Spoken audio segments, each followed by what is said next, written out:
Dear participants, dear colleagues, dear members of the consortium, EU Sparks for Climate, welcome.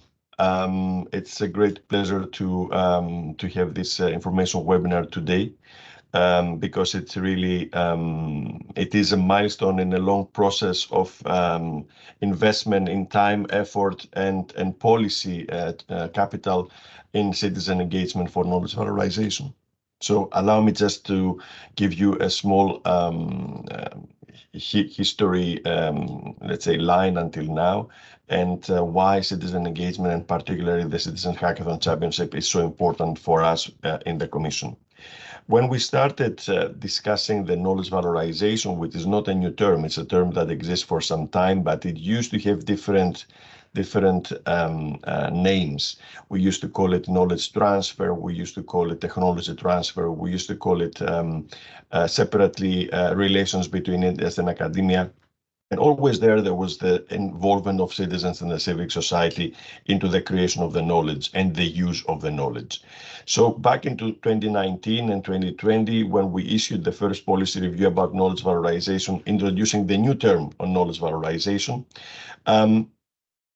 we identified some valorization channels, some channels that normally, if you follow them and if you go through them, you will be able to create more value, create and capture more value.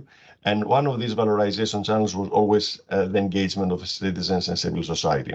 So the way it was evolving, it was that we needed to have a common understanding at the European Union level with the member states what exactly we mean with knowledge valorization, and that we achieved with the Council recommendation of 2022. And then for every valorization channel that we have identified, we thought that it will be the best to demonstrate as Commission at least one tool that can be used for every valorization channel in order to generate and capture the value that we've been making through the valorization channels, through the investment in research and innovation. And of course, this took the form of Commission recommendations in the forms of codes of practice. So the codes of practice, which is basically practical guidance that practitioners can use on their daily tasks. And one of these codes of practice is exactly on citizen engagement for knowledge valorization.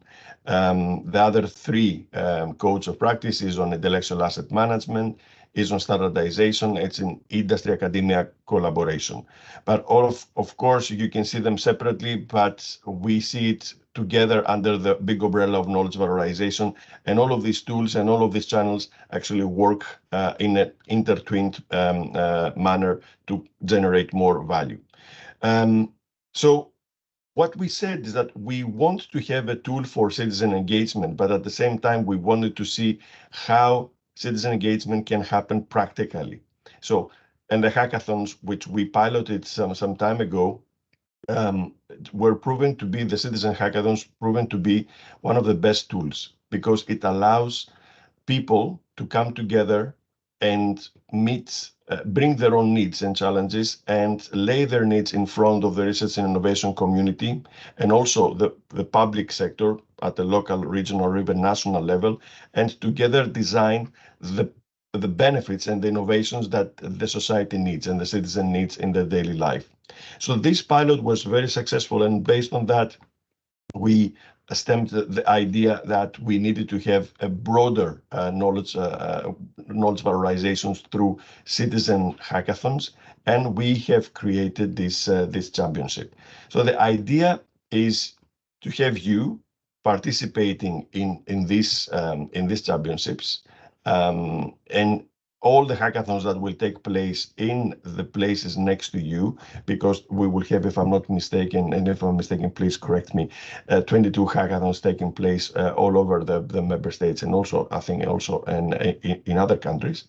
And it will be a first-class opportunity to demonstrate how citizens can contribute in the generation of knowledge and then use the knowledge and the final result into their daily lives. So this is for us a very big project. It's a project that really demonstrates something very important. Of course, we have it also tailored around the EU missions, which is again a great challenge that we face as European citizens. So it is always important to demonstrate that the hackathon, the citizen hackathon, works as a solution both at the local and regional level, but at the same time it can be extrapolated and provide solutions at European level.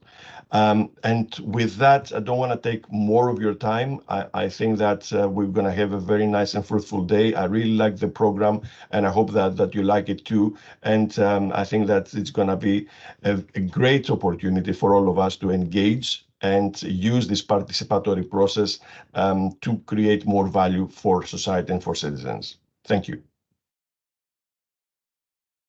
Okay, thank you. Thank you so much, Ioannis, for the introduction.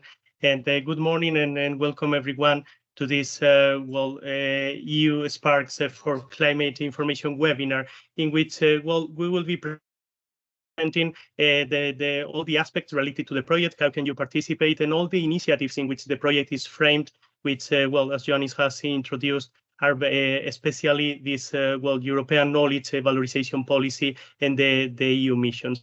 So welcome everyone to this first European Citizens Hackathon Championship that we are presenting today. And let me welcome you on behalf of the whole consortium that is implementing this initiative, on behalf of Barrabés, on behalf of Energy Cities, Eurada, EXA, and also Eurocrowd. That is the consortium that is working on implementing this initiative, supported by the European Commission, and also with the support of, as we will see later, of other partners that will be collaborating as local hosts of the hackathons and supporters of this initiative that we are launching today. Just a couple of notes before we go into the next topics in the agenda. This session is being recorded and it will be available in our website and in our channels. So in case you want to see it later, you will have this opportunity. And also the presentations will be shared through our different channels so that you have all this information. And you can make during the session any question you consider relevant regarding all the different topics that will be presented. For this, just please use the Q&A panel that you have available with this functionality, where you can share the different questions that you may have. Our moderators will be checking the questions and managing the questions so that we can respond to those that we can respond today during the session. And for those that if there are more that cannot be responded today during the session, this will be responded later and published in our website so that you have additional information and all the questions responded.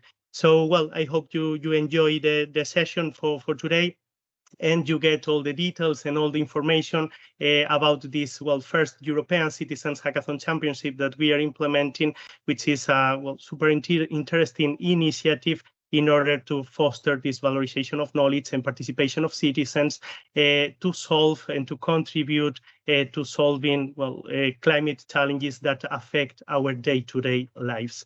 This is our agenda for today. So we have started with the keynote introduction by Ioannis Sakias from the European Commission. Thank you for these notes. And now we will go into the context of the initiative, especially focusing on the two EU missions in which this initiative is framed, the EU mission on adaptation to climate change and the EU mission on climate neutral and smart cities. After this, we will go into a panel that we have prepared in order to share some inspiration for success. So some examples about different initiatives and different stages of different participants that have taken part into these kind of processes, so that they can share which were the main key issues and the main activities that they implemented and why they were successful on implementing this. So we will go through this panel, and we will end this panel with a small debate session where we will be sharing some questions coming from the audience with the panelists, so that we can get additional information and all these details that you want to get from them during this debate. And then we will go into the details of EU Sparks for Climate and how to participate. So how the different participants can take part and can register in order to be part of the initiative, which will be the main steps that will be covered in the championship, and all the initiative will be presented. And then we will end with a Q&A session in which we will be responding to all the additional questions regarding the participation in the championship. So about the practicalities for the potential participants, for those interested in taking part in the competition, you will have the opportunity also to share your questions, and we will be responding to some of these questions and also implementing a dynamic with the audience so that we can also get some information from you. So let's go now into the next point in the agenda, which is about the context of the initiative. So I now pass the floor to Elena Lopez, who is member of the European Scientific Advisory Board on Climate Change from iCatalyst, and will be presenting the EU mission on adaptation to climate change. Thank you, Miguel Angel. It's lovely to be here with everyone. I'll start sharing my screen so I can tell everyone about the mission and how critical citizens are to making this mission a success. Okay, so let me just have to find the right screen.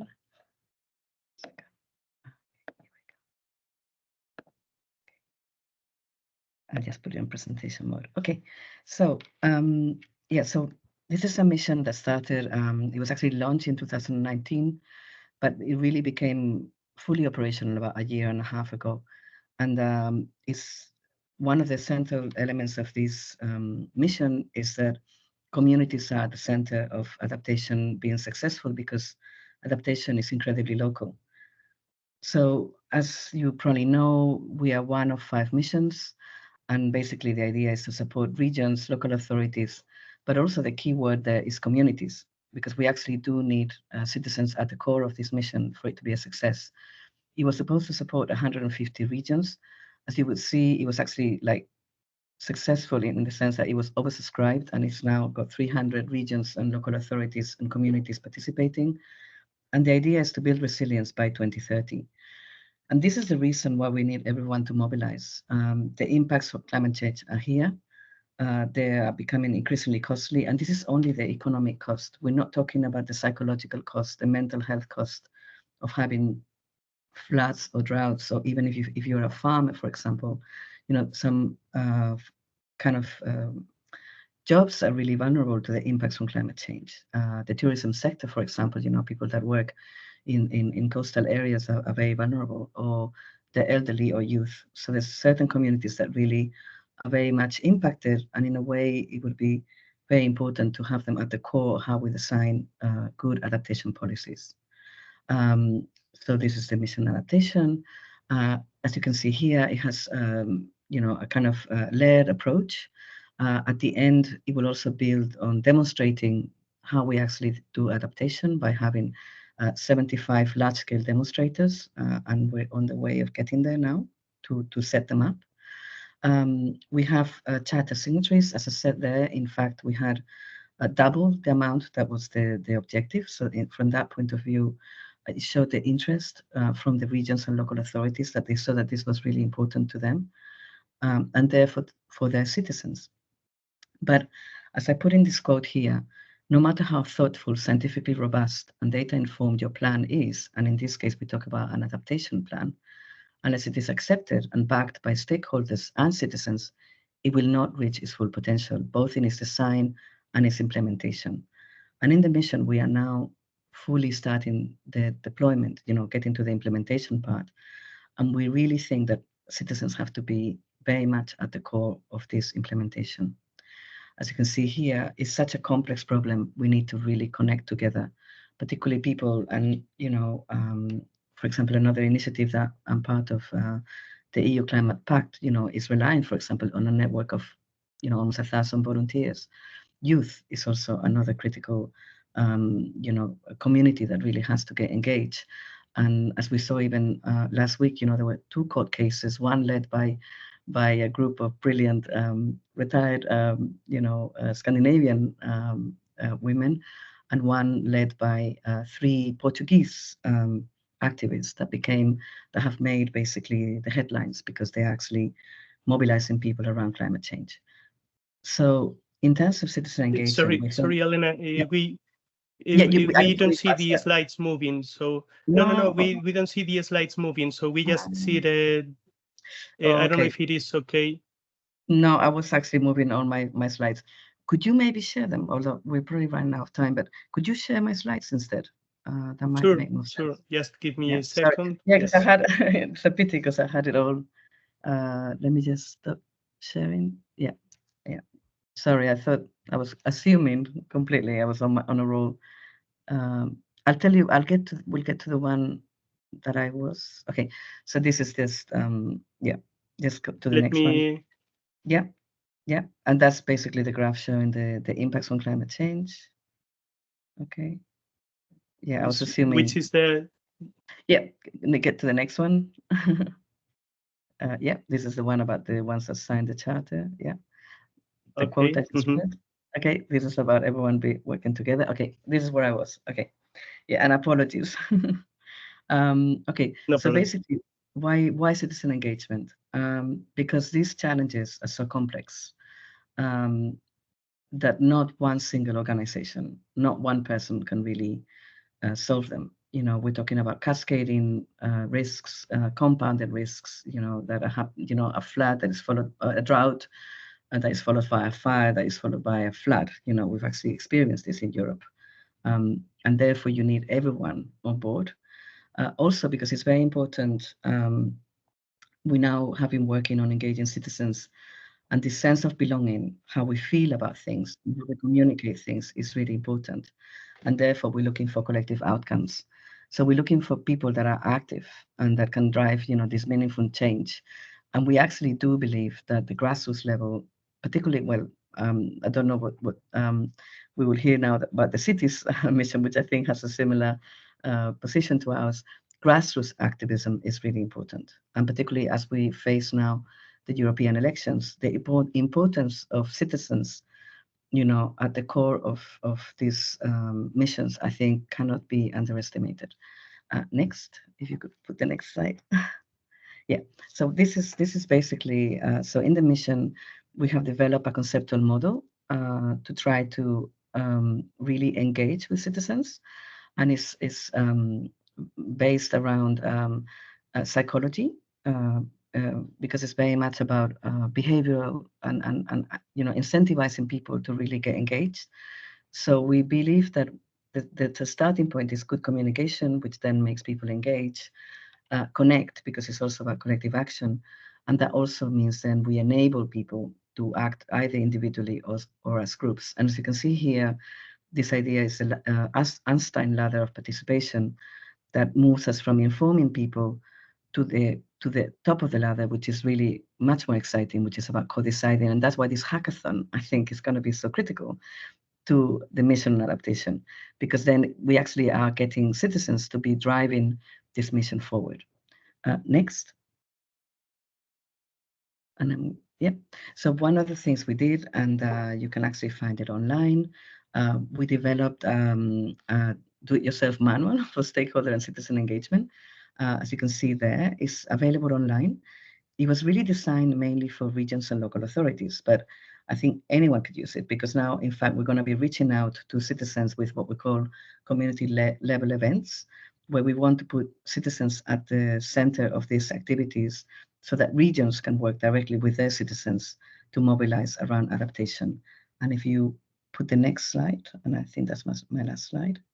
Yeah, so one of the things we did, we identified, we actually looked at lots of tools that are being used at the moment, and we selected what we call the top 10 for the moment, that basically, depending on where you are in what we call the adaptation cycle, which starts from the risk and vulnerability analysis all the way to implementation or monitoring and evaluation, we came up with the kind of tools that I think that we actually thought were very useful, and then we confirmed it by actually doing a survey with our regions on what they're already doing. And as you can see, some of them are better suited from the beginning of the adaptation cycle, some are better suited at the end, and some you can use throughout. So for example, we've already doing the technical assistance with our regions, and we know, for example, they're very interested in citizen surveys, or they have been very interested, for example, how do you develop a climate advocacy strategy? What we now have to do is push this manual forward and see what do citizens find useful from this many of tools. We are now working on manual version 2, which will be updated this year. And we're actually drawing a lot on the best practice from the regions that we have, the 308 regions that we have and communities. We will be seeing them soon in the forum in May in Brussels. And we will probably be trying to get good ideas from them from the ground. I cannot stress enough how important it is that a lot of the innovation for us will come from the bottom. So we are super excited to support this initiative as much as we can so that we can make the mission go faster, engaging all the citizens, particularly at this critical time, both from the point of view of impacts of climate change, but also with the upcoming elections, because this matters. And I think my last slide, so you can have my contact details. And then that's it. So feel free to reach out to us and Alkistos, who I think is attending from the Secretariat of the Mission. We are very keen to get good ideas from this hackathon. Thank you very much. Thank you.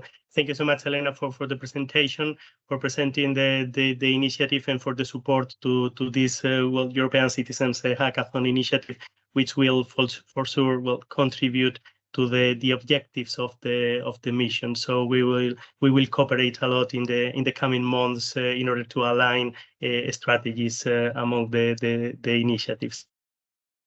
Thank you very much. Okay, so we will continue now with the second European mission in which the project is framed, which is the mission on climate neutral in smart cities. So I now pass the floor to Thomas Osdova, who is the coordinator of Net Zero Cities, which is the platform implementing the activities of the mission. So Thomas, please. Good morning, everybody. Welcome to the webinar. It's great to be able to join you. I apologize, I'm at an offsite meeting, so I'm working with the technology I have. So I'm going to take you through a very brief introduction to the city's mission, talk about some of the broad areas of support and the activities, etc. There's quite a lot of information that you will be able to access through the website and through our portal and knowledge repository, including specific information around stakeholder and citizen engagement, as well as mobilizing innovation ecosystems, etc. So I will very quickly share my screen so we can see the information.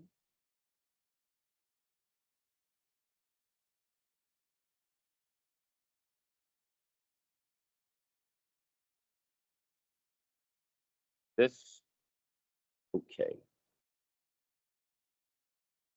So Net Zero Cities is the mission platform for helping implement the European mission for climate neutral and smart cities.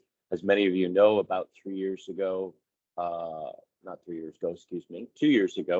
European Commission, after officially launching the mission in the fall of 2021, had solicited and selected amongst 377 European cities, the 112 cities that will be participating in the mission for 100 climate neutral and smart cities by 2030. They selected 100 EU cities from EU member states, as well as 12 cities from associated countries.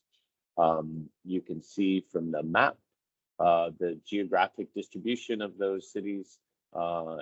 It's worth noting that there are large cities and small cities down to as small as 50,000, and they made an exception for one smaller than that. So we have quite diverse makeup of cities in terms of size, geography, and in fact also quite diverse in terms of their progress to date in pursuing climate neutrality and climate action. And the idea behind so many cities working together is to create a diverse set of opportunities for innovation, learning, and cities to work together in support of this very ambitious goal. It's worth noting that as part of the mission, our job isn't just to support the cities selected to participate as mission cities, but actually use this process to help all of Europe and all cities become climate neutral over time. So it's very important that learning and replication of successes are paramount in this process. Net Zero Cities itself is a consortium comprised of 34 different organizations representing city network organizations, leading practitioners in key areas of work, including citizen stakeholder engagement, finance and economic economic analysis, policy, and other domains as well as key knowledge institutions, universities, who can support the cities in their work. These partners are spread across 12 different member states, 13 different member states, excuse me, helping to ensure that we are able to be as present as we can across all of Europe through the course of our work.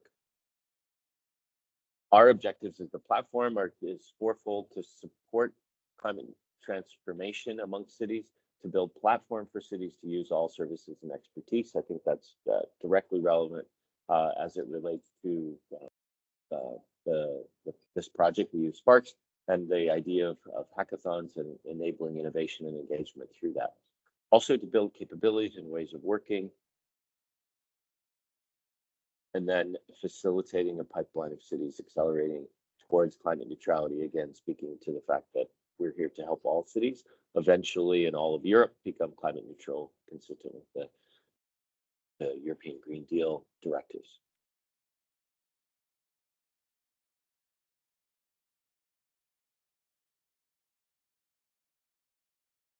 The support that we provide to cities takes in many shapes. Cities, as noted, they develop transition teams to work across departments, both horizontally to help overcome some of the silos that city staff often note they work in, as well as to ensure that leadership is actively engaged in the work. We have city advisors who provide very tailored support, build trusted relationships with those cities, and work with them through every step of the process. There's a climate transition map that's meant to help cities think about how to do more systemic innovation in support of their work. I mentioned the Net Zero Cities portal, which is an online community and space for cities to work together, share information, and access all knowledge resources we're able to make available to cities. Anyone can access that knowledge repository, so I encourage folks to sign up for the portal and check that out. We've also been using a tool called Climate City Contracts, developed by cities in Sweden and Spain, as a tool to help build the authority to act collectively for cities and stakeholders to come together, including their citizens, and act collectively, as well as to mobilize resources, both public and private, to support this work. We've invested in a pilot cities program, which is meant to provide funding and expertise to help cities tackle their biggest barriers, as well as we have a learning program, which is peer-based and allows cities to come together on key areas of activity, learn together, learn from each other, and share their experiences directly. And then we also have a twinning program for other cities to work together as well. One of the last slides I just want to spend a minute on as it relates to the EU Sparks project and hackathons.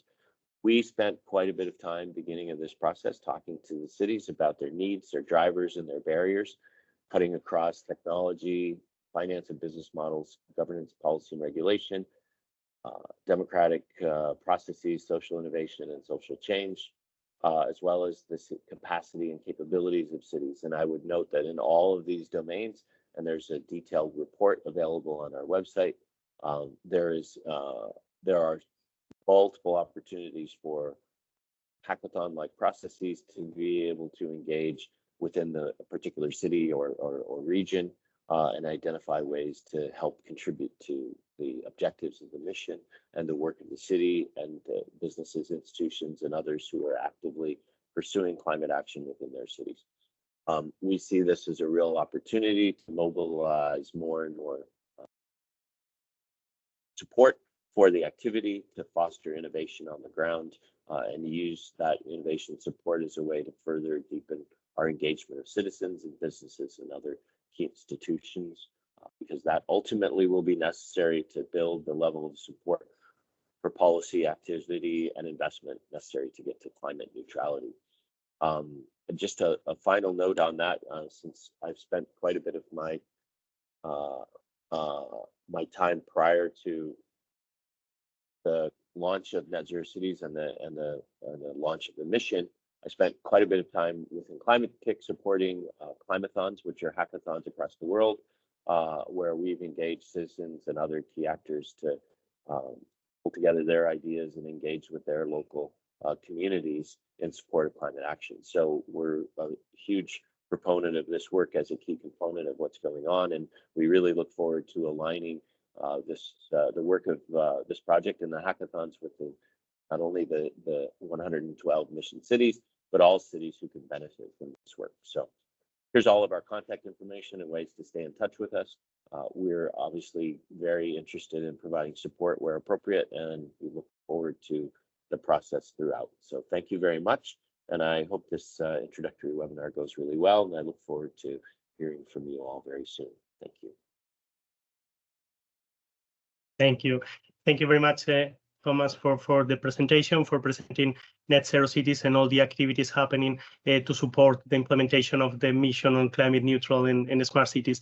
As you can see, well, a lot of activities happening in the framework of the two EU missions in order to support implementing these strategies, in order to achieve, well, climate neutrality, to achieve also climate resilience, which is a main objective that we have for the coming years and a main challenge that we have on our hands for the coming years. But there is a common issue that has been really highlighted, and it is engagement, participation, and really, well, foster innovation from the ground, from the participation of all the different actors and especially citizens in order to engage with the people to contribute to these challenges. So this is where, well, this project EU Sparks for Climate is based, and where we will be working in connection with the missions in order to implement this activity to really, well, foster this participation and engaging with people, with citizens, so that we can jointly work on delivering solutions for climate in order to contribute at a higher level to these, well, strategic and ambitious goals that we have for the coming years. Thank you again, Elena and Thomas, for your presentations. And well, let's continue now with the next session, the next block within this webinar, which is about well, presenting some sort of inspirations for success from previous well, experiences about people that has participated in this kind of processes, so that they can give well, some tips or some well, recommendations of how they followed the activities and how they participated.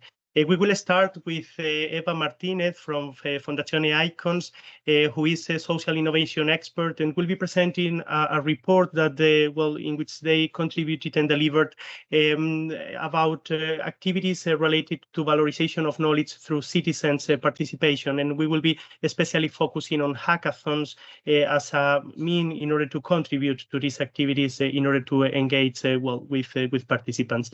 So please, Eva, the floor is yours. Thank you, Miguel. Let me share my screen. I hope you can all see. Yes, but not in full. Let me. It seems it's not working in full.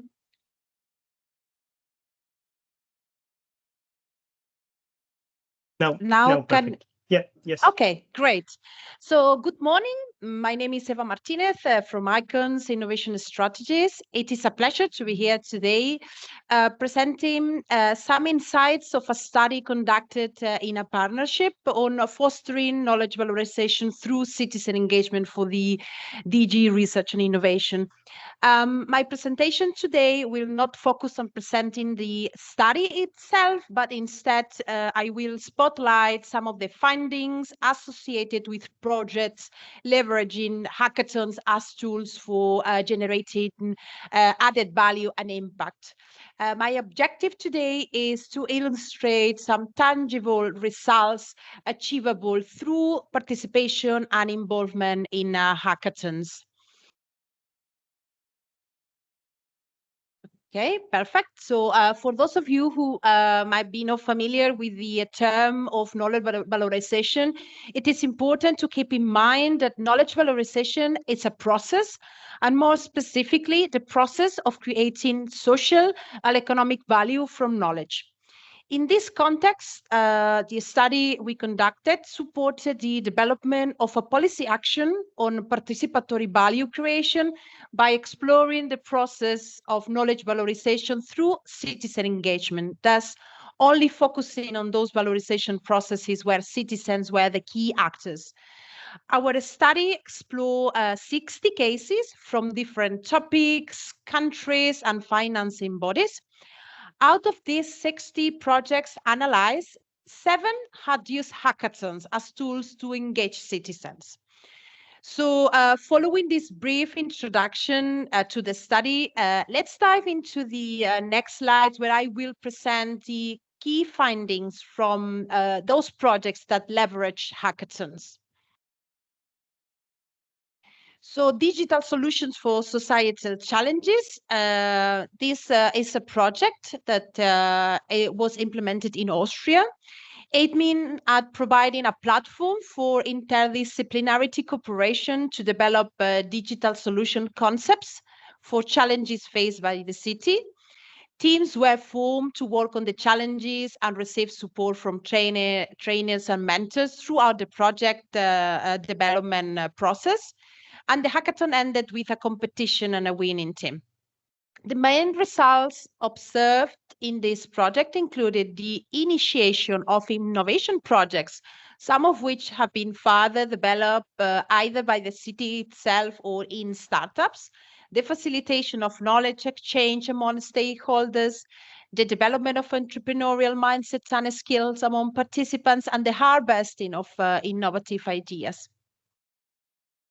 The Citystone project. This project was implemented in Spain and is a project that aims to analyze urban mobility challenges and identify possible solutions for it, in which hackathons were implemented.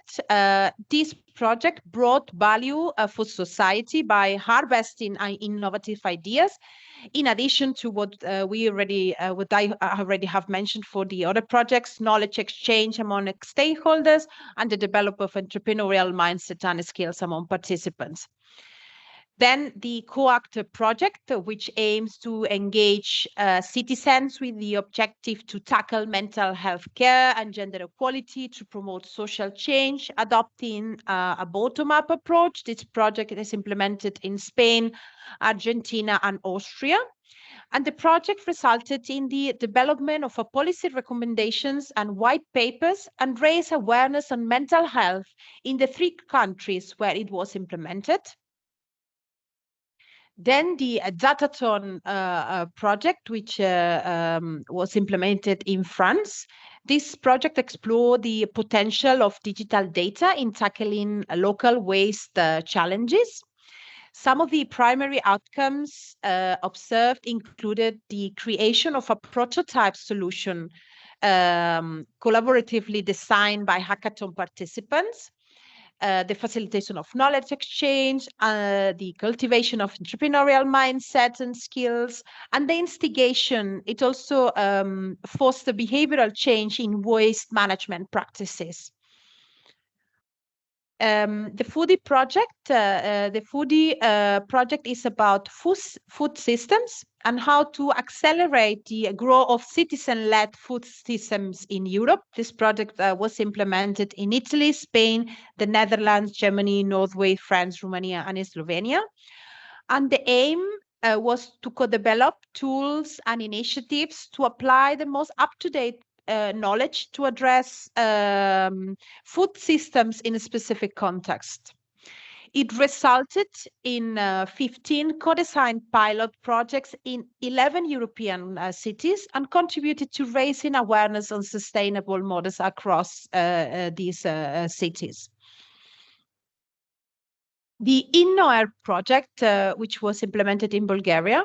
This project aims at co-designing and testing citizen travel alternative, reduce car traffic, and improve air quality. Some of the results observed included awareness raising about urban mobilities, a change of mindset in public authorities regarding the involvement of citizens in political and innovation matters, and the commercialization of some of the ideas that emerged during the hackathon. And lastly, but not least, the Synchrospace project, which was implemented in Ukraine. The Synchrospace is a hub that assists cities in addressing their challenges through the organization of hackathons. And it has been active since 2018 and has already collaborated with 12 cities in the country. The main result has been the public procurement of some of the solutions that were co-developed in these hackathons by the municipalities. Well, throughout this presentation, I have shared key findings that derive from various projects that have featured hackathons, highlighting the societal advantages these initiatives have generated.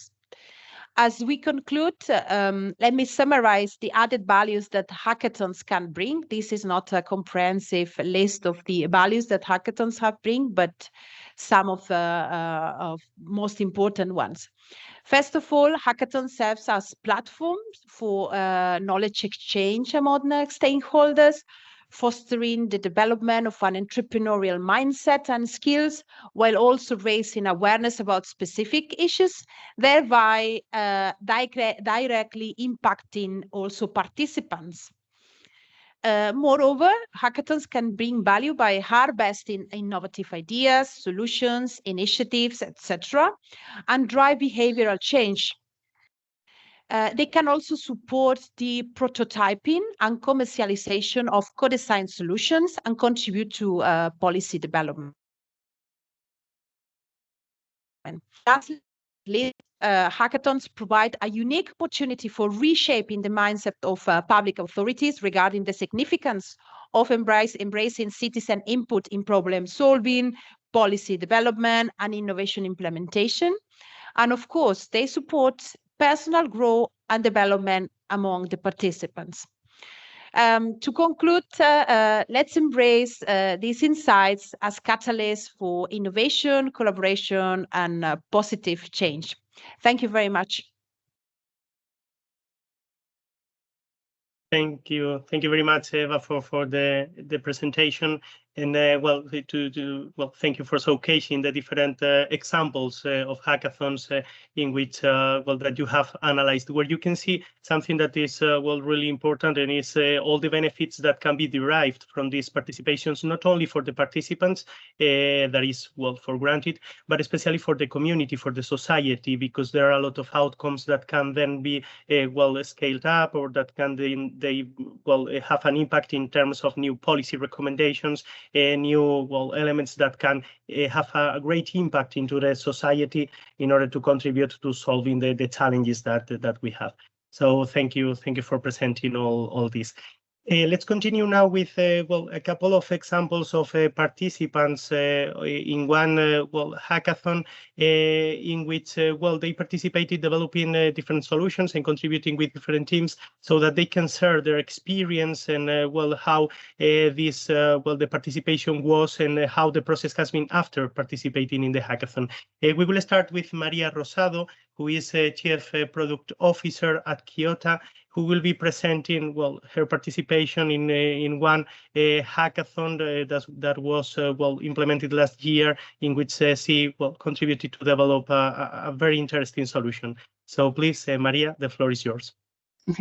Thank you, Miguel Ángel, for the presentation. Can you share my screen? Yes, yeah. Okay, thank you. Hello, everybody. My name is Maria, and I'm here because I had the opportunity to participate on the last hackathon that Barrabés and the European Commission organized. And I want to tell us about the different opinion, who was my experience, and also if it's your first time on a hackathon, you can have the first screenshot about the dynamic of it.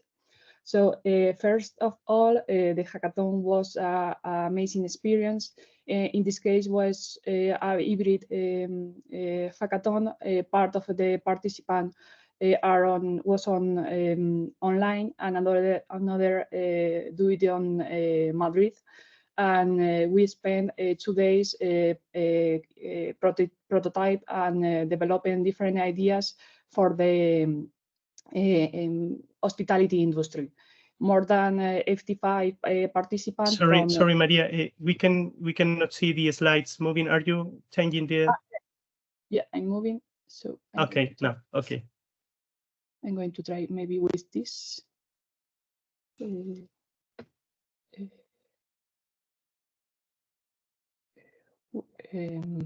Here, how I can present it.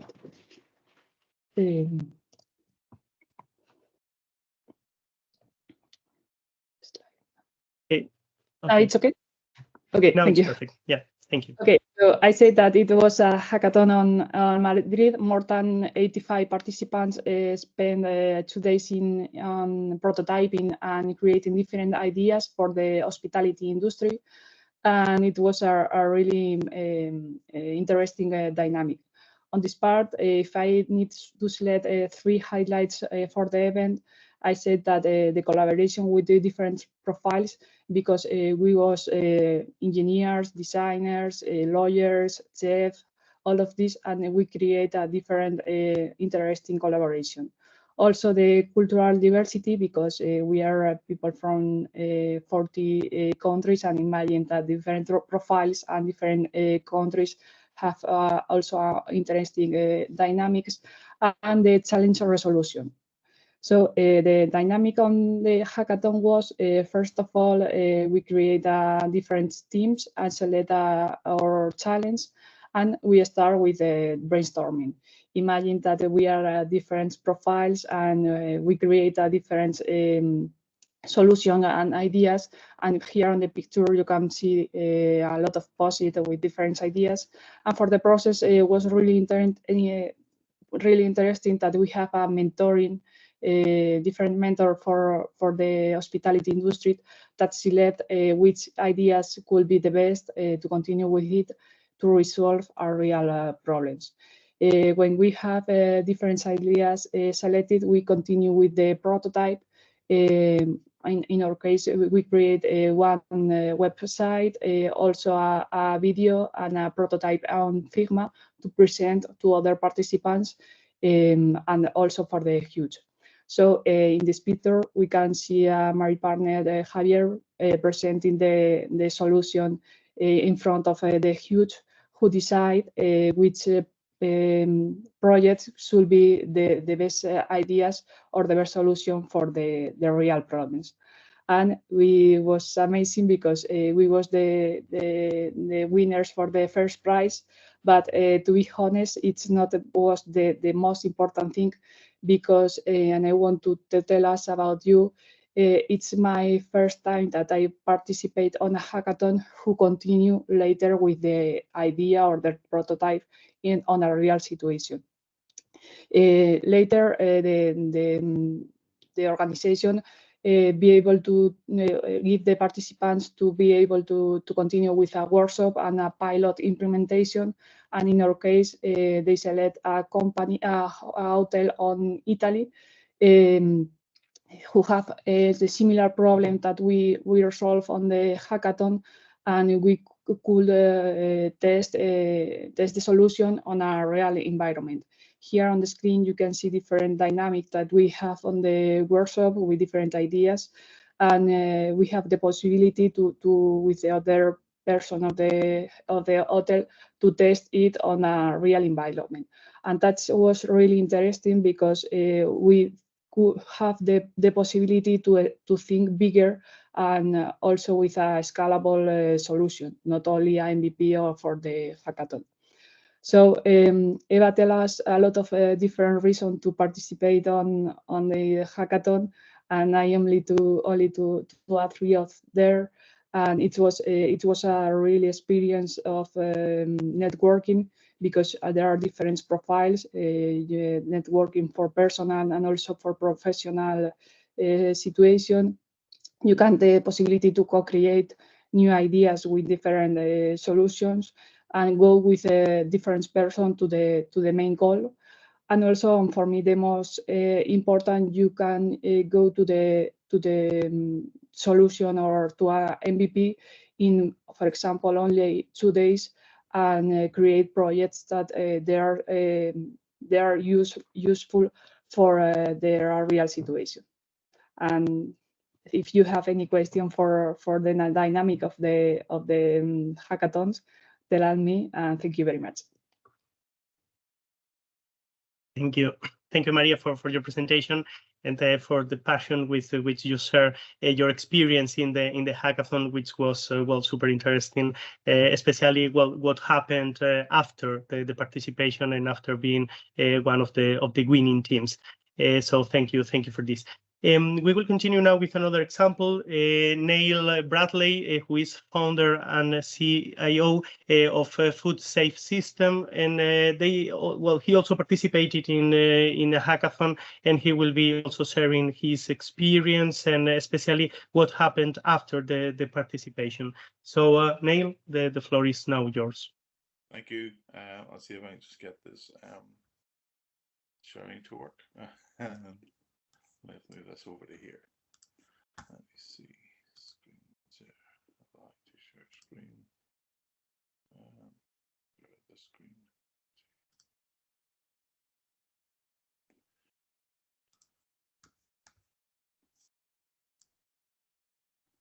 Swap these over. Can you see that okay? Yeah, perfect. Yeah. Good. So like Maria, I was part of the Rest with EU hackathon in Madrid in June last year. And it was my first hackathon. I'm also a non-technical background, so I really didn't know what really to expect with it. And I have to admit, first of all, it was a fantastic experience, the whole 2 days, working with different people. Obviously, working with from learning from different perspectives of what we were doing, what we wanted to do, and what we ended up, and the different ideas that came, obviously, and the solution that we ended up finalizing on. So let's see, just on me. So yeah, so my name is Neil Bradley. So I'm the founder of Kitchen OS. So my background is actually in restaurants. As I said, I was never technical. I spent 25 years as a chef, first as working way through kitchens, and then as a restaurant owner, and now as the founder of Kitchen OS, of which Food Safe System was our first and one of our products. Yeah, and I said now we've delved into, we've started the tech company, and we started Kitchen OS simply because I couldn't find the technical solutions to help me in my restaurants and my kitchens. So we ended up launching Kitchen OS and developing those solutions ourselves. So as I said, like Maria, we were part of the Rest with EU hackathon last year in Madrid. We spent 2 days in Madrid. And before they started off, there was obviously, they had challenges, predefined challenges of which they wanted to address in the hackathon.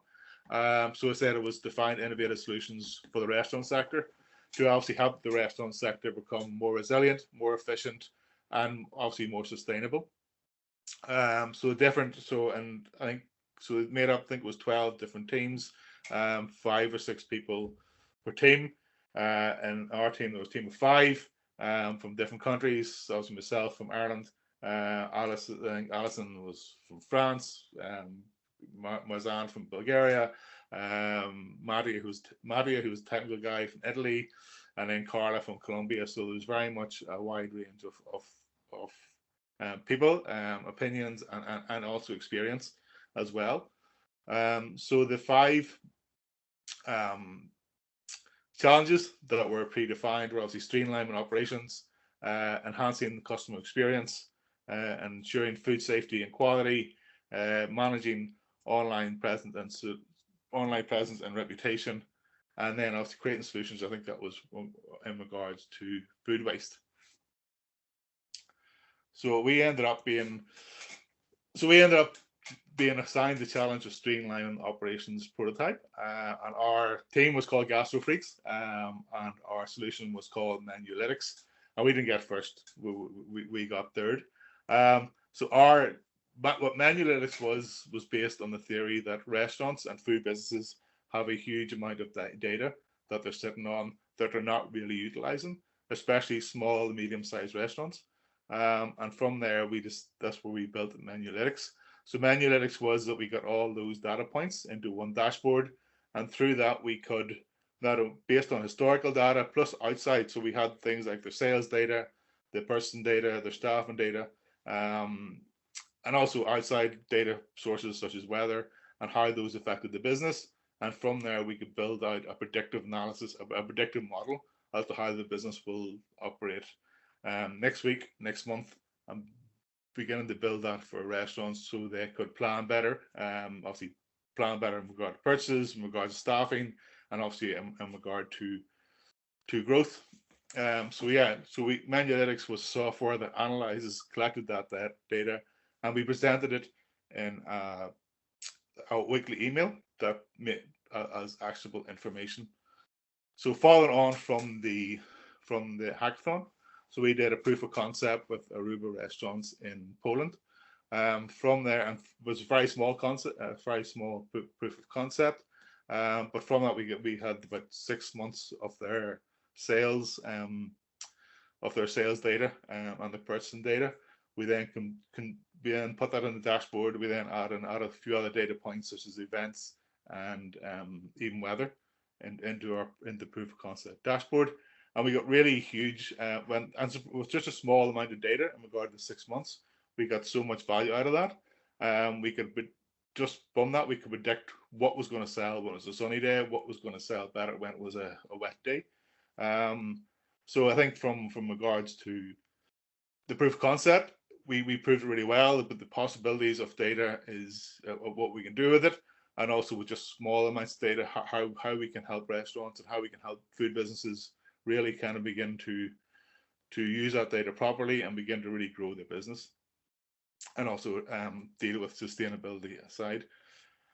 Where we are at the moment is that Menulytics has kind of been shelved at the moment, but for our company, we have used that same theory and infrastructure to kind of launch our own product in regards to data analytics, and this is F-Waste. So this is a food waste prevention platform that we're just in the process of launching.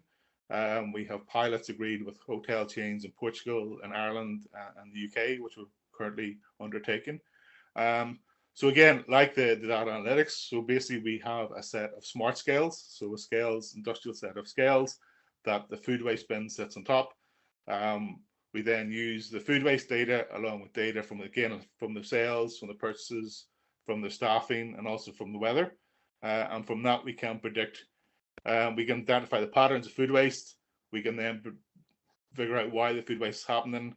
We then produce a report for the restaurant or the hotel to say, this is why we think food waste is happening, this is when it's happening, and this is what we believe you can do this, what we think you should do to prevent that food waste happening or reduce that food waste. And with our proof of concepts for that, we've already managed to save a few thousand kilos of food waste for a few restaurants. So we're in the process of launching that now with a few pilot schemes in Europe and the UK and hopefully in the US. So yeah, that's where we've been in regards to our experience at hackathon and where it has led to. And yeah, so if anybody is thinking about hackathon, it leads to a huge opportunity. So contact details are there if anybody wants to ask any further questions. Thank you. Thank you so much, Neil, for your presentation and for presenting how your experience was and the solution that you developed, which is also quite interesting and quite connected with all the climate change and sustainability aspects that are framing this EU Sparks for Climate that we are implementing. So thank you for this. Just as a reminder, we have started to collect some questions. So if you have any question to the panelists, please share this through the Q&A panel, and we will be after the next presentation, we will be sharing some of these questions with these panelists that are sharing their insights and their presentations. Okay, so let's go to the last presentation in this part, which is about a slightly different case, because it's not directly about participating in a hackathon, but it's about developing an innovative idea that then has been developed and has had a wide impact and is quite connected, especially to the implementation of the mission related to adaptation to climate change. So it will be presented by Veselin Arnadov, who is a Chief Technology Officer. Hello. He will be presenting his experience. So please, Veselin, the floor is now yours. Hello. Miguel, can you please share my presentation, please? Sure. Just give me a second.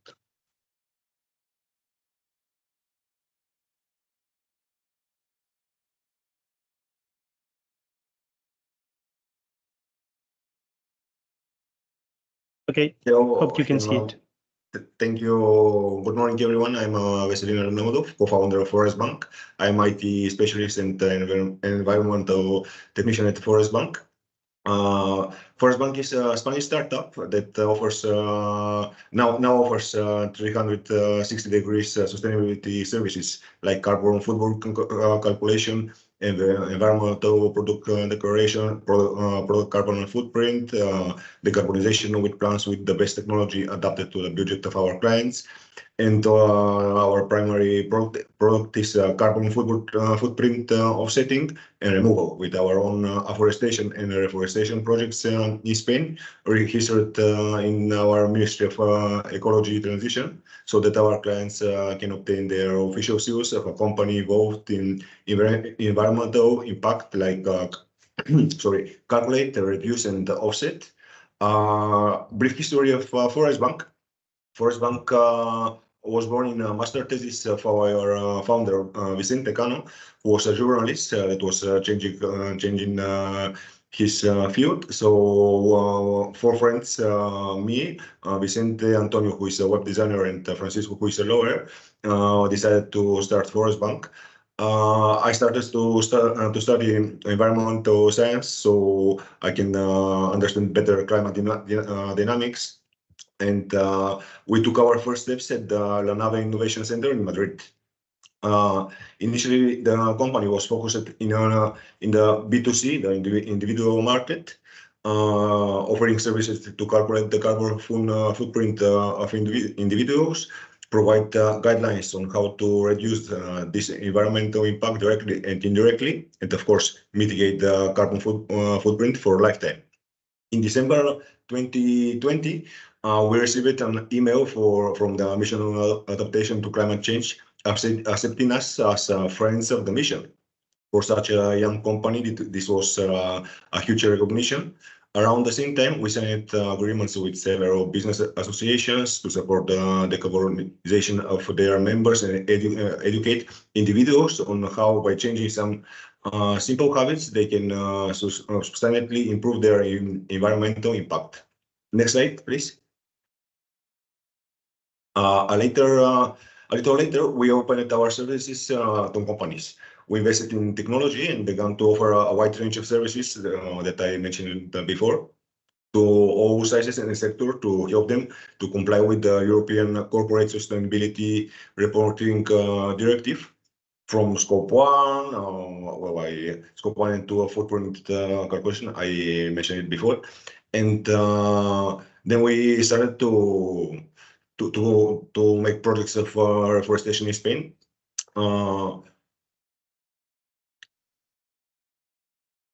With the aim of ensuring that we want to assure this project to be for at least 40 years in the field, because that's why we are registering them to the Ministry of Ecology.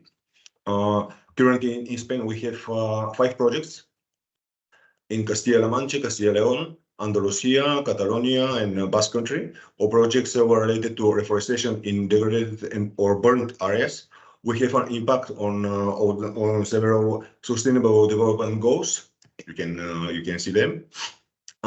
This year we have submitted together with several companies in a big consortium to a research project of the European Horizon program, and we hope that in a little over a month, when the results come out, we can add this milestone as well. Next slide. I had put just this message for all the participants in the hackathon: do it with heart or don't do it. I'm just saying this because as we want to maintain our forest projects in good condition, we're working in several prototypes that will be able to help us, not just Forest Bank, everyone in Spain and in the Mediterranean, against drought, pests, and fires. So do it with heart or do not do it, and what of luck for every participant. That's it, Miguel. I didn't put my contacts in the presentation, but if you want more information, you can go to forestbank.es or write me on veselin@forestbank.es. Okay, thank you. Thank you so much, Veselin, for the presentation, especially for this concluding remark: do it with heart or don't do it. Do it with passion, and this is what we can see in all the examples that we have seen. This passion about participating, contributing, and having an impact in the society related to developing new solutions that can contribute to solving the issues related to climate change. So thank you for this. Thank you for all your presentations. Now we will go into a quick debate. A quick debate with the panelists. Unfortunately, we are running a bit out of time, so it will be short. But I would like, my colleagues Egoitz and Ian to somehow moderate these questions, especially those coming from the audience that we have had during the presentations. So please, Egoitz, Ian. Okay, thank you so much, Miguel Angel. Here, Ego and Ian, in charge of dynamizing this session. But before we dive into addressing some of the questions that we have already received, we would like to extend, this huge thank you to all the speakers and for sharing and their expertise, their experiences with us, because we think that their contributions have truly enriched our understanding of EU Sparks initiatives and also the potential of this initiative. So, this is not a debate. As you mentioned, we will have just some questions because we are running out of time. So let's take some moments or some minutes to further explore these topics, answering some questions. So we have already, I think, a few of them. So we can start, for example, with Eva.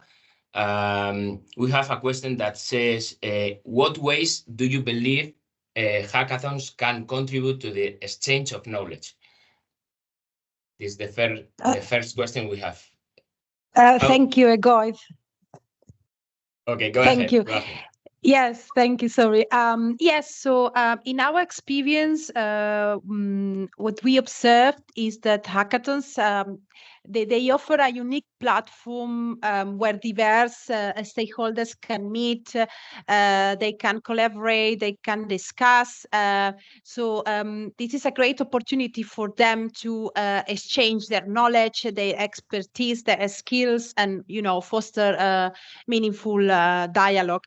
And I think it's also about the opening up of the research process, right? Because in these environments, different stakeholders like researchers, citizens come together. So in a sense, we are sort of guaranteeing that the solution that it's being co-designed, or the initiatives, or the prototypes sort of includes the needs and requirements of all of the stakeholders. So we are enriching, it's not only citizens enriching from the technical expertise, but also for technical experts to being enriched by, you know, the vision of the citizens and their experiences. Okay, Excellent. perfect. Thanks, Excellent. Eva. Yeah, so this is Ian coming in. I'll be taking the next question. So the other question is for Maria. So thank you, Maria, for sharing your insights. In your opinion, what was the best thing of participating in the hackathon? Okay, thank you for the question. In my opinion, it's you have the possibility to contribute to solving a real problem with the different partners, like other professionals, other citizens, and also professionals for the topic that you are trying to resolve. Also, your participant, like a citizen, it's very enriching. I don't mind your background if you have knowledge from technology for designer, and because all the opinions are important. And I think that the difference of opinions for the different point of view are the good, really good to a really good solution for a real problem. Excellent. Thanks, Maria. Okay, thank you so much, Maria. Okay, we have another one here. This is for Neil, and it says, in your experience, what are some common challenges that teams face when transitioning from the hackathon phase to commercializing their solutions? Those common challenges. The common challenges, you know, it's in regards to hackathon. Obviously, you sit down and you come up with you obviously have a theme or a problem you want to focus on, and then you come up with a solution, which largely is a theory. I think from there, it's just implementing it. It's just getting obviously in regards to what we did in the analytics platform, we still needed technical help that wasn't available, that we didn't have in the team. So we had to go and kind of get and outsource that to be able to prove that. And that can be difficult. Yeah, so it's just trying to fit your concept in with what is technically possible and the people there to make that technical bit possible. That's probably the most challenging bit. To move it forward. Okay, awesome. Thanks, Neil. So I think the next one is from Rosella. It's thanks to all the speakers. Do you think it's best to focus on one theme during the hackathon, or several different themes should be considered? That's a good question. So I'm not too sure who we should send that to. Maybe Neil, you got anything quickly on that? Or otherwise, Maria, yeah. I suppose I can see it from both ways. I mean, obviously in the hackathon there was 5 different themes, and I think it worked really well on that. Because I think what happens is that is, if it's just one theme, then everybody kind of probably focuses around a very similar solution.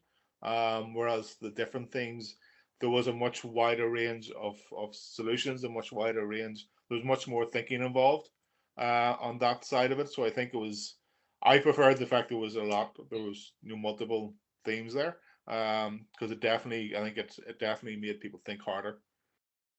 Right, thanks, Neil. Any other Maria, Veselin? Maybe Veselin, you from your side. For my opinion, it's the same. Yeah, but can you repeat me the question, please? That's a question about the having several different themes, or to focus on one specific theme. Well, from my experience, in our group, we're 4 people, the founders, 4 people from very different fields: journalism, IT, but not web design. We have web designer and a lawyer. So it was like every field was giving something to the project. So maybe yeah, it's very important that you have in the team a lot of people in different fields, expertise maybe in just some little thing that can bring it to victory. Excellent. Thanks a lot.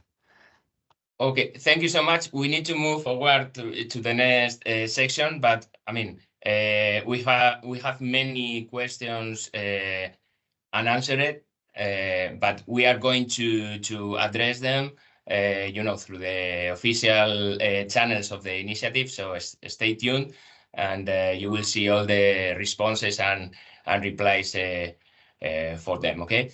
I think Miguel Angel, you have to start with the next section. Yeah, thank you. Well, thank you once again to the panelists for sharing your experiences, and thank you to my colleagues Egoitz and Ian for moderating this session. As Egoitz has mentioned, well, there are more questions, and we will try to reply all these, and the panelists will try to reply all these through our different channels. So you will have the possibility to have access to more information and to any kind of question you may have related to the presentations. So let's move now into, well, presenting EU Sparks for Climate and all the details about the initiative.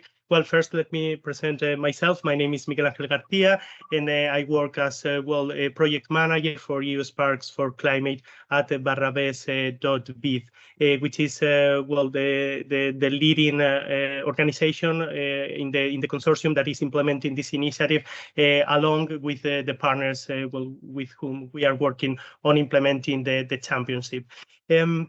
As we have seen, and as you can perhaps seen in the information that we have already distributed, within EU Sparks for Climate, we will be implementing and developing the first European Citizens Hackathon Championship that is framed into or it's built upon two initiatives. The first, the EU knowledge valorization policy, about which we have heard at the beginning of this session, and then the two EU missions, the one on adaptation to climate change and the one on climate neutral and smart cities. Building on these initiatives, this is where this championship is born and where the connections are established. So we'll be working on some of the ingredients that we have listened during the different presentations that we have had before about mutual learning, about valorization of knowledge, about multidisciplinarity in the teams, in order to develop jointly and to join forces among different profiles, and especially between citizens and researchers, in order to develop new solutions that can contribute to solving the challenges that we have related to climate change, but the challenges that we have, and especially those that affect our day-to-day life. And this is very, very important for the project. So we will be starting from collecting all these challenges that are important for the society, important for the citizens that are willing to participate, in order to work on these specific challenges that are part of our day-to-day lives and that are affecting directly our lives and related to climate change. So those problems that are worrying the citizens that will be participating in order to develop these new solutions. This is the journey of the complete championship. The championship will be implemented in 3 different stages.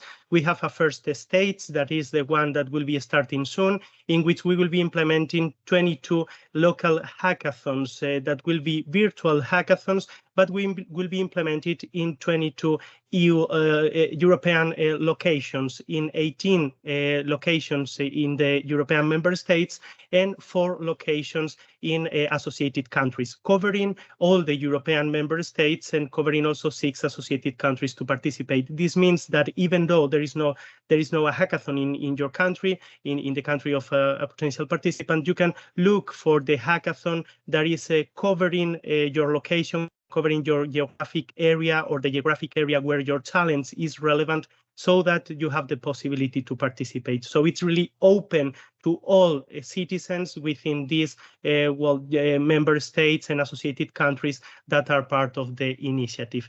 But before implementing these 22 hackathons, we need, of course, the participants, and we need the challenges in which the teams will be working. So for this, we have launched, through the call for participants, a specific section in which the citizens have to bring the talents they want to work in during the hackathon. So the talents that is the climate problem they are worried about and that is affecting directly their life, their community, their region, that they would like to be solved through developing a solution within the hackathon.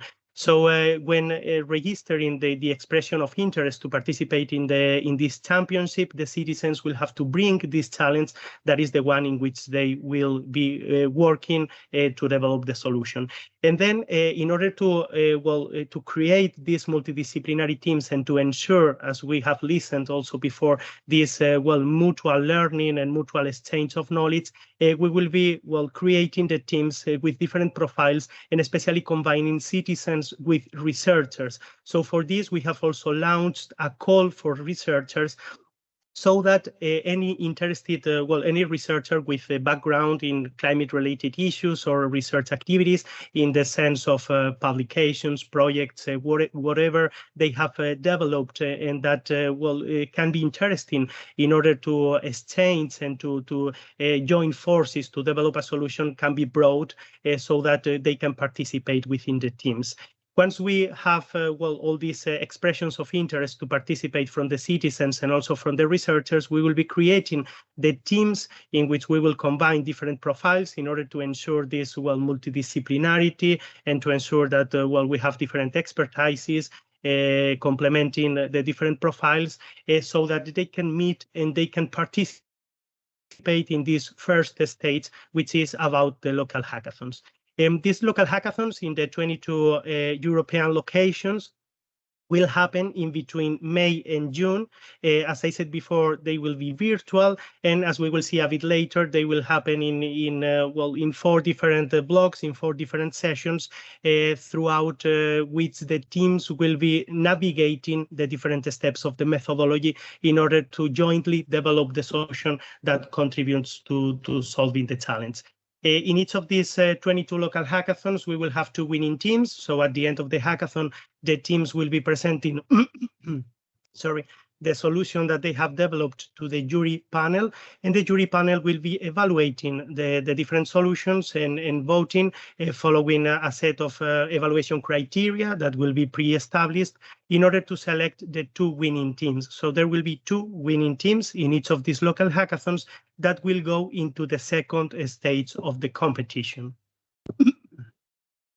This second stage of the competition is a dedicated training and coaching program that will be implemented in between July and September, in which these 44 winning teams will have the opportunity to sharpen their skills through participating in different training and coaching modules by experts that will be providing relevant lessons and modules on project management, valorization of knowledge, aspects as, for example, sustainability, intellectual property management, and all these aspects where they can gain and improve also the skills they have getting new information, getting new knowledge through this program, in which they can also continue working on improving their solution towards the final.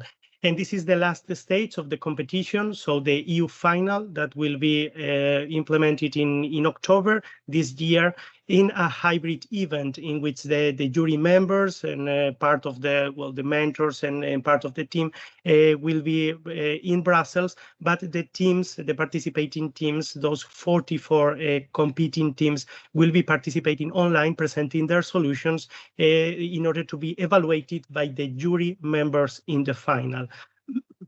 In this final, the jury members will select the 3 winning teams, so there will be 3 winning solutions that will receive a set of supporting elements in order to improve the impact of the solution that they have developed, so that it can be escalated, it can be then supported through a dedicated mentorship, supported through, as for example, crowdfunding campaigns, or different elements that can then support them following up and increasing the impact of the solution that they have developed, so that well, we ensure the success of all these solutions that will be selected as the winning solutions. For the implementation of the first stage, well, we are not alone on this, and we will be counting on the support on 22 local supporters that will be hosting the implementation of these local hackathons. So we will have in each of these locations, we have the support of all these partners that you can see here that will be supporting the implementation of these local hackathons in the first stage.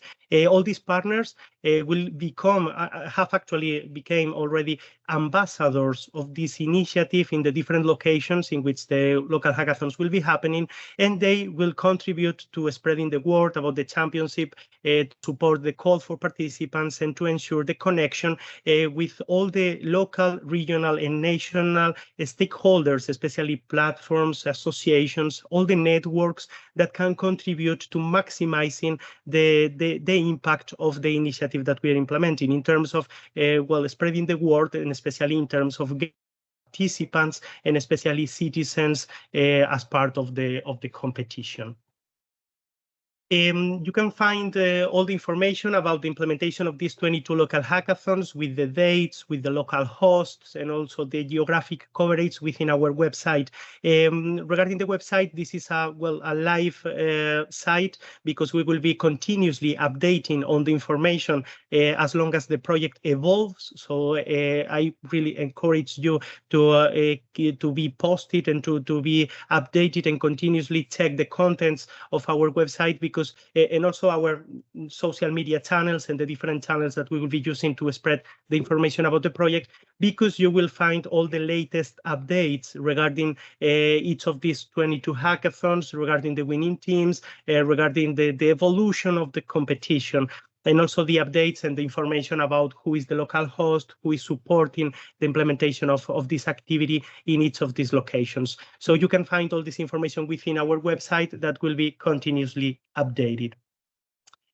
Regarding the implementation of the local hackathons, the teams, and we have heard a bit about this in the previous presentations, the teams will be accompanied by really a lot of different profiles that will be supporting in order to ensure the success of this each of these local hackathons. So there will be master of ceremonies presenting and moderating the overall sessions, the coordinator following up on the implementation of the activities, the facilitators facilitating the implementation of the different workshops and the different activities by the teams to ensure that they follow the methodology in order to be successful on developing the solution.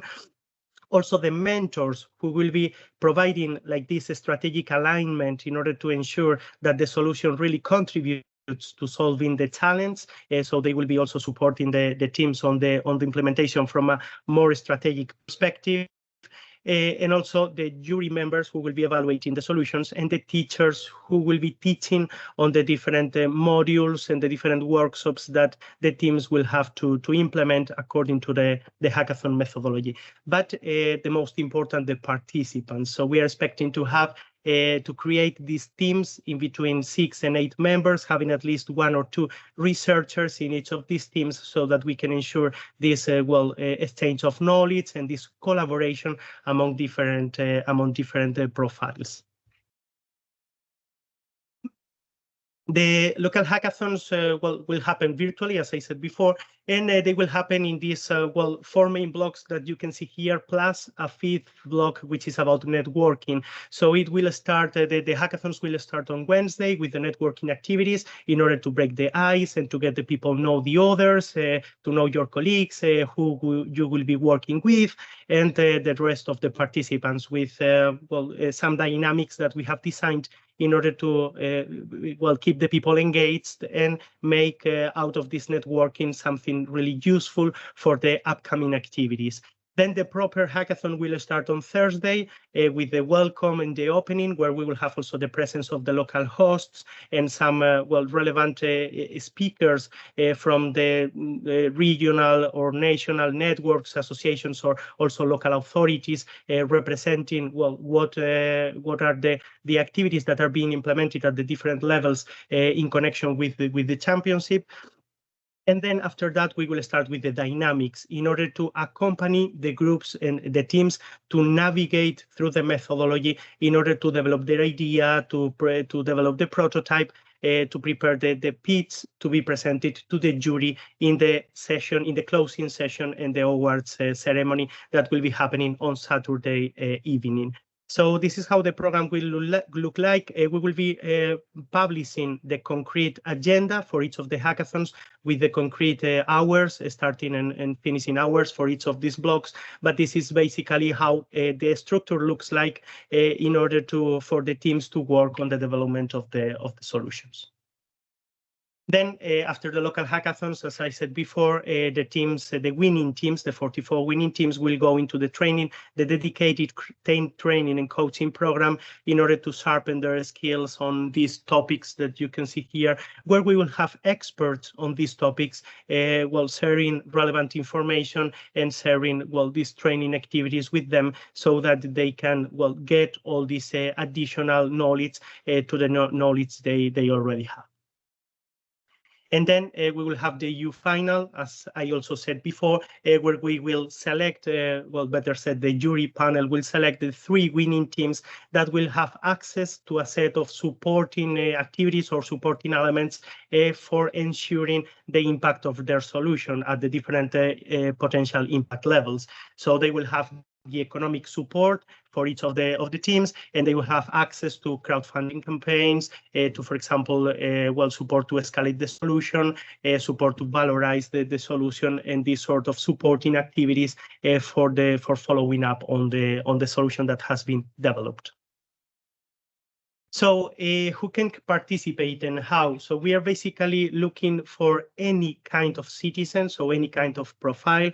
We are looking for students, we are looking for junior professionals, we are looking for senior professionals, we are looking for retirees. So any kind of citizen passionate about contributing to solving challenges related to climate change, and especially to bring these challenges they are worried about, or these challenges they identify that are affecting their day-to-day life, so that they can work in the hackathon on developing a solution to contribute to this challenge. So for registering for the citizens, we have launched a registration process within our website. You can find the registration link, and you can have access via the URL that you can see there for our website, where you will have to provide your information, your contact details, and then describe the challenge you would like to bring to the hackathon in order to work in. So you will have to share this, the information, describe the information about this challenge, this problem that you identify that can be part of the hackathon in order to work in with your team. You can register, all the citizens can register as individuals or as a team. We will be working on creating the teams. We can have teams coming already, so you can register as a team, identifying who are your colleagues, those that you would like to work with, or you can register as an individual, and we will be then building the teams in order to ensure complementarity, multidisciplinarity, and all the aspects that I have mentioned before. So these are the 2 ways of registering. In case of registering as a team, you have to provide information about your colleagues. In case of registering as an individual, you just need to provide your information, and especially describing, in the 2 cases, describing the challenge you would like to be part of the hackathon. Then you have to select the hackathon where your challenge is relevant, where your challenge applies. This is the main thing. You will be participating in the hackathon where your challenge is relevant. So you have to select or confirm the participation in the hackathon, considering that your challenge has to be relevant for this geographic area. Sorry. And then finally, you have to describe your motivation, what motivates you to participate in the hackathon before submitting the form. Once we receive the form, we will be checking all forms and we will be providing feedback to all those registering their expressions of interest so that we can get in contact with all these, all these potential participants in order to gather additional information about your profiles or your background and so on, and to start, to define and to select the people participating and to start creating the teams so that you can join the competition and the championship journey. And then for researchers, we have also launched a registration process within our website. It's really, well, the link is really close to the one for the citizens. You just need to select, registering as a citizen or as a researcher. And in the case of researchers, what you need to bring is your background. So to specify in the registration process your publications, your projects, your research activities, those you have been working that could be relevant in order to team up with the citizens to join forces to develop the solutions. So you can register providing this information, also indicating if you have already identified a team you would like to work with. In case you are a researcher and you are already in contact with a team and you would like to work with this team of citizens, you can identify this in the registration process so that we get this information in order to build the teams according to these conditions. And as for the citizens, you will have to describe your motivation. So what motivates you to be part of the championship before submitting the application. Again, and same as for the citizens, once we get all the applications for the researchers, we will get in contact and we will give feedback to all these researchers registering their expressions of interest to be part of the championship, in order to exchange further information and to identify the hackathon in which the researchers can participate according to the challenges that will be worked in these hackathons. Okay, and beyond participating in the championship, there are also other ways of collaborating and participating. So you can participate as an expert in case you would like to participate, for example, as a mentor or as a jury member. We are creating a pool of experts in order to identify all the mentors and all the jury members that will be supporting the teams in the implementation of the hackathons, the firsts, and then evaluating the solutions, the jury members. So you can share with us your expressions of interest if you want to become part of this pool of experts, because we are working on creating all and identifying all the profiles to support all the 22 hackathons. So we will be sending a form so that we can get your information and then include you as an expert in case you fulfill the criteria that we have established for these experts. So you can contact us just sending an email to info@eusparks.eu. And for entities, you can also participate as collaborating entities. So beyond the local hosts, we also need the support of collaborating entities in order to support spreading the word and disseminating the information. So in case you want to become a supporting entity, a collaborating entity, we can share with you information to be distributed, and also we can give you visibility and position you within the initiative, sharing your information through our channels. So in case you have this interest, please send us an email, again at info@eusparks.eu, so that we can check this potential collaboration as a supporter entity of the initiative. So, register now via our website, eusparks.eu, where you can find all the information. We will be updating periodically all this information, and where you can find the registration links in order to have access to the registration form.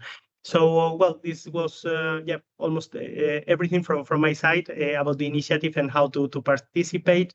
And now, we have I know we are running out of time, but we can dedicate the last 5 minutes, if you are still available, to solve some questions coming from the audience. So, sorry. Okay. Okay. So my colleague Goitz will be also supporting me in this Q&A session, but we have prepared before a couple of questions via Slido in order to ensure also your interaction. So if it is fine for you, we can now make this dynamic just to get some insights and inputs from your side. So the first question is whether you have participated before in a hackathon. Yeah, you can answer just capturing this code or joining slido.com with this code.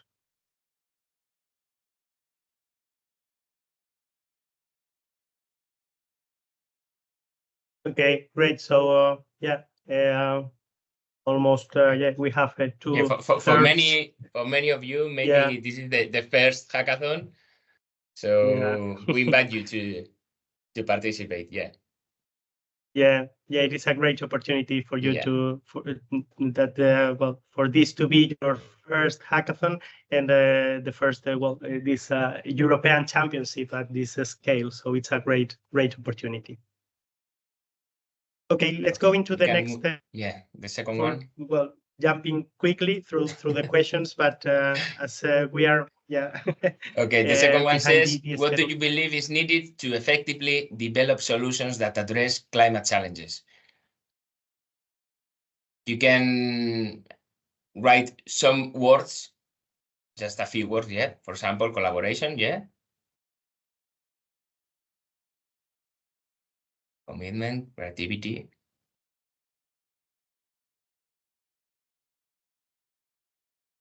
Passion, policy change. Of course, citizens. This is collaboration.